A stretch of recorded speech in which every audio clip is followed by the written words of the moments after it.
Everyone, welcome to Music Matters Music Webinars. We are here today for a very, very exciting interview, and I am so excited. I'm going to be introducing you to a wonderful lady, but before I do, I'd just like to pay our respects to our great ancestors of Australia, all the wonderful First Peoples, their past, their descendants, their present. We respect you all, and God bless you. Okay, so we have someone here who is absolutely inspirational for all you newbies out there that don't understand how the music industry can combine itself with events and can also combine itself with what we call voiceover work in the trade. This is going to blow your minds apart, because what this young lady has done is she has created a career across all platforms, including songwriting and performing. And we have done all of this, ladies and gentlemen, not just out of Australia, but out of relocating and living in New York City. And I have to tell you, New York City is still one, like London, it is still the hardest place to crack in terms of the entertainment industry for anyone across the board. So this lady's story is amazing. It's truly inspirational and stellar because she is an Aussie expat living in New York City. If you make it here, right, you make it anywhere.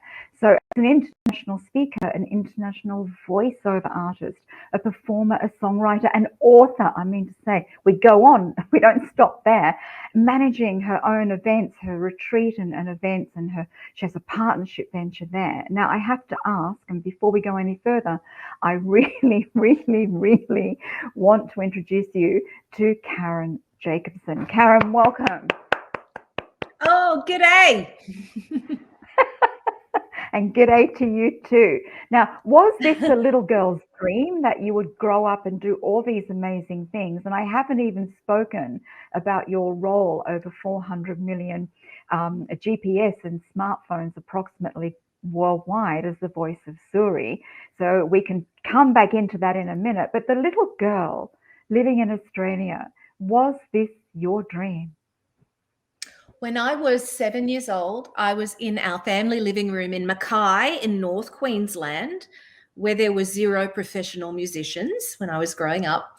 It was 1970s. I was watching the television, and on came the most important and most influential person in the entire world, Olivia Newton-John.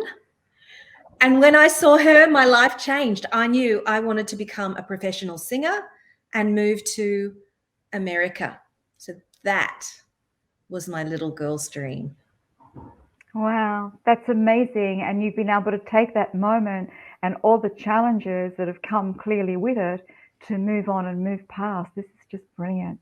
So you learned very early on in your career, you know, that your voice was going to be very important for you. You're watching Olivia Newton-John, clearly it's singing, this is the thing. But somehow, it's just amazing how these things have happened for you. It's like doors have been deliberately opened up in a sequence. But somehow, as a young woman, you managed to become the GPS girl. Can you tell us a little bit about how that came into being and then what it actually meant? Absolutely. So when I finished high school, it was all about music for me. It was writing songs, which I'd done since I was very small, and singing and being on stage and in the studio and figuring out how to have a career doing that.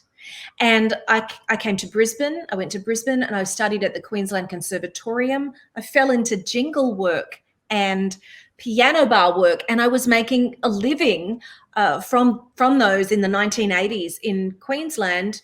Then I moved to Sydney, and in Sydney, it is, as you just said, Kathy, it was like a door was opened for me. And Greg Devine, who had a studio called Devine Studios in North Sydney, was somebody I called out of the blue. And I was then booked to do jingle work in his studio. And one day, just a random comment, I said, if you ever have somebody who needs a client who needs a voiceover done, and I'll just come in and do it because I'd be interested in exploring that. And he's like, well, if you're serious about it, why don't we help you get a demo and then get yourself an agent? Now, just like that, one of the most influential people in advertising in Australia opens the door to then helping me do a demo and then introducing me to the biggest agency in Australia. And at 21, I became their young voice on their books. And I was overnight busy as a voiceover artist. 10 years of that, I moved to America, and out of the blue, there was a client looking for a native Australian female voiceover artist living in the northeast of the United States. And I got that brief and I read it. I'm like, that's a description of me. This is my job. I went to the audition and I got the job. And that's just such a, it's interesting the way you said it, Kathy, because it is like a series of doors that were opening for me. This was happening for me, for reasons that none of us could predict or see for technology that hadn't been invented yet.